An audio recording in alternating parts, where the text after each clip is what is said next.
Richard, I don't know if a lot of people expected it last night, especially the bettors, that more money was coming in on Vanderbilt by the hour, and yet Arkansas goes into Nashville, has one of their best offensive games of the season, completely shuts down Vanderbilt's best player in Jason Edwards, and now are in a lot better position to be an NCAA tournament team. What did you make of last night? Well, it wasn't a shock, but I think anytime you come off of a performance like they did on Saturday, you have a negative frame of mind, and then obviously they played well in the matchups, favored Arkansas. And I heard you guys earlier. Sometimes matchups don't always, even if you have the advantages from a physical standpoint, always don't give you the advantage. But last night, I mean, the matchups for Vanderbilt, they just couldn't stay in front of the guards. The Arkansas's bigs were too physical, too big for Vanderbilt's bigs. They obviously dominated the paint, so that was one of the better performances of the year, and it was definitely a quality win. And it looks like they need one more win to get into the tournament. But this team is capable of playing exceptionally well, and if they could somehow get a little bit more consistency out of Brazile just looked like a man possessed last night. And if he plays anything like that going forward, I mean, not only does he help his team, but he helps his stock NBA wise. I mean, that was a performance. He was the best player in the court last night. And from a physical standpoint, he was dominating. Yeah. Richard Davenport with us on the Lewis Automotive Group hotline. So that's the frustrating thing. It's kind of like Isaac Tesla on the combine. Where's that been all year? Is it can he or will he or won't he? I mean, it sure appears like he can. And I know matchups game to game, make some things more possible than others night in, night out. But, Richard, that's what gets frustrating about Trevon Brazile is last night you see a player on a whole different level than what we've seen consistently throughout his career. Well, excuse me. If you're going to compare the two guys, Tesla and Brazile, as far as productivity, I would say that Brazile would be the most disappointing because he has control over his effort. Tesla, he can get open, but does the quarterback see him? Does he? Especially with a guy like Armstrong, you favor. He obviously Armstrong was Taylor Green's favorite receiver last year. There's no doubt about it, and I'm sure that cost Tesla quite a few catches. But with Brazile, sometimes you wonder what's going on with him, and then other times, like last night, you go, man, this guy he has a chance to be special if he just busts his butt and has that want. And I think that's going to probably hurt him NBA-wise because the NBA is going to want consistency out of you. When you get on that floor, you're going to bust your butt and give 100% and be a dog, and sometimes that dog is just not there. Richard Davenport here. I agree. So you look at Arkansas with the metrics. 39th now in the net ranking. Get a good boost after that win last night. You beat Mississippi State. I don't know. It's maybe a notch or two. It would move you up. But I would think going into the SEC tournament, if you're somewhere between 35 and 40, 37 and 40, I think you'd probably be 37 or 38 if you can beat Mississippi State. I think you'd stand a pretty good chance of being in the field prior to going to Nashville. I would think so. I mean, obviously the reputation of the SEC this year is justified. Some people saying it's the best league that ever, but it's definitely the top league in the country. Not even close. And you started 1-6, and then you put yourself in position to go to the NCAA tournament and against some obviously some very quality teams, and you go down to Auburn and you have a chance to beat the number one team in the country. Obviously, they didn't finish well, but Auburn's blown out a lot of people at home, and they didn't necessarily do that against Arkansas. So I just tend to think it's going to be hard to ignore Arkansas, especially if they win on Saturday. Richard, do you see a Adu Thero or Boogie Flynn coming back this season? That's a good question. I would probably say Thero probably more likely.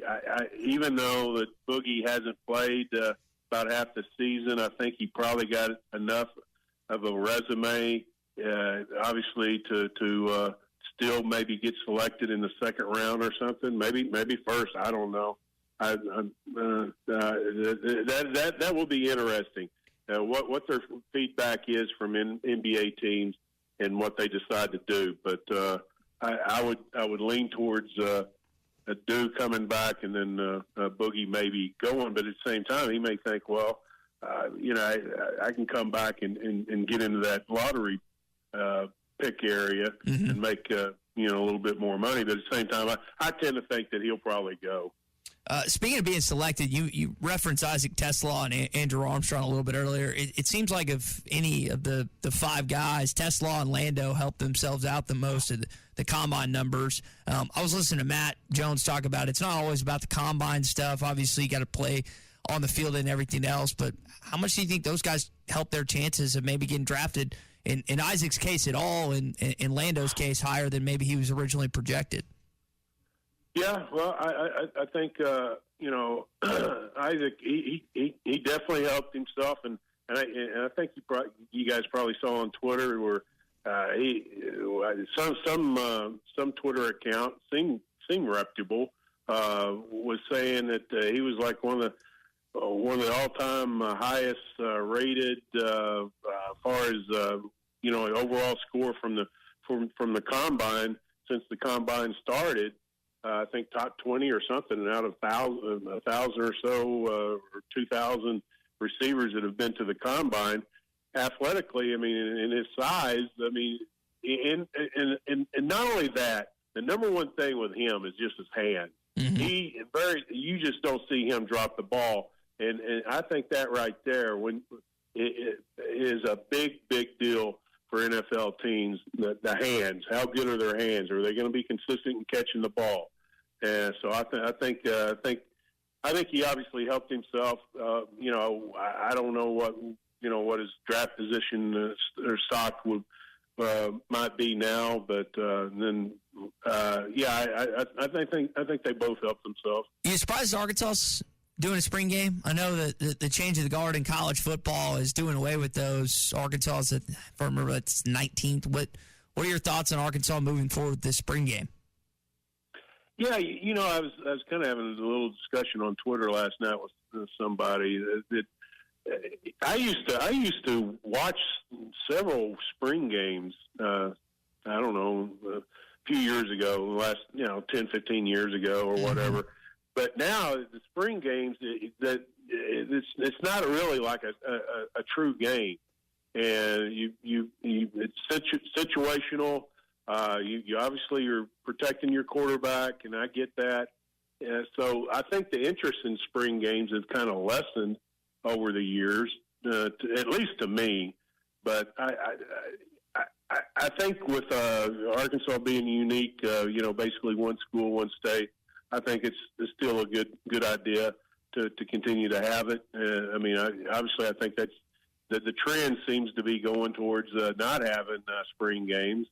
And it's going to be interesting to see how that trend goes in the next couple of years, and you may see just about every school not doing a spring game, just having that extra practice without the contact and everything. Well, one way to fix that is just not have a portal period right after the spring game, and I think that's what coaches are fearful of. Is why would I put a player out there to get picked away, poached away, following a television appearance in a spring practice?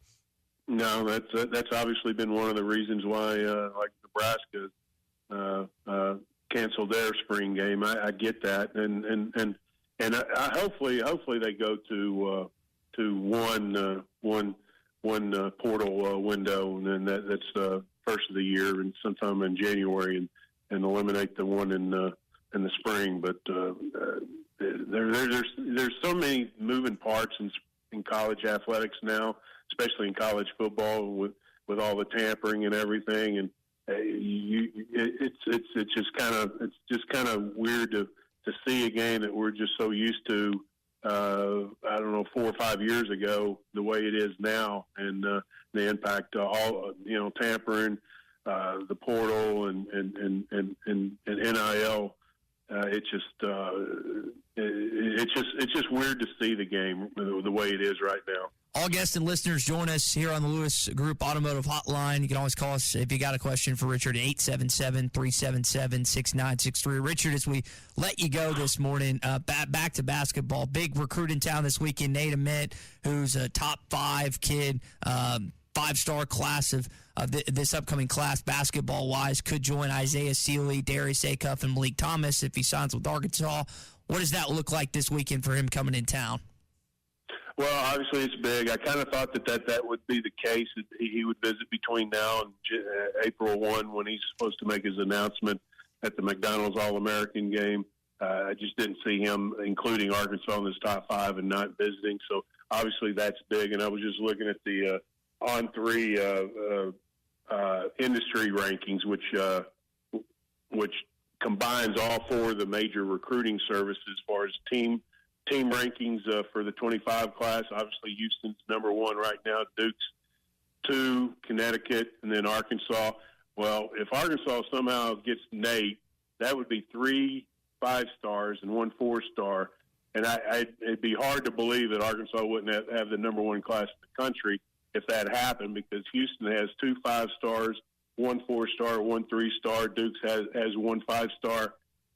3 4-stars. So you get Nate, and I think you come away with Arkansas's first ever number 1 class. BetOnline is the world's most trusted betting platform and your number 1 source for online betting in 2025. Whether you're a seasoned fan or a first-time bettor, BetOnline is your ultimate game day companion. With the largest selection of odds on everything from NBA and college basketball to the NHL and UFC, BetOnline continues to be your number 1 sports betting source. From every three-pointer to hat trick, BetOnline has you covered with odds, stats, and more for every game, every play, and every win. BetOnline, the game starts here.